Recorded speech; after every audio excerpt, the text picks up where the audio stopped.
After winning the Stanley Cup 3 times, the Tampa Bay Lightning are finally earning the coveted trip to the White House. It's also the second time in the past year that we've had one of our teams head to the nation's capital. And sports director Evan Klosky joins us now from the North Lawn of the White House. Heyo.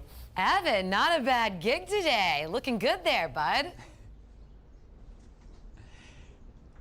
Yeah, thank you. Yeah, not a bad gig at all, especially when you're a sports director in Tampa Bay. Things like this happen. You know, the Tampa Bay Lightning, as you mentioned, have won 3 total Stanley Cups, but this is the first time that they earned a trip to the White House. In 2004, there was the NHL lockout. In 2020, it was the peak of the pandemic, so the third time was the winning ticket, and it was a long time coming, and they could not have gotten a better day for that ceremony on the South Lawn, especially presenting President Joe Biden with his own jersey and also adding a hockey stick that the team was able to give him. So that's very special. This Bolts team is tremendous for a couple of reasons. One, they are just the 8th team this century to repeat as champions in the National Hockey League. But two, they provided a bright light for our city during the heart of the pandemic.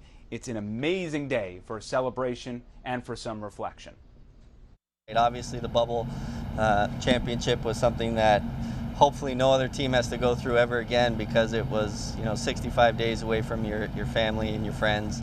It brought us together, unified us at a time when there's so many forces out there in the world trying to pull us apart. Oftentimes in those scenarios, people look to a sports team and somebody that you can kind of rally around and unites you. And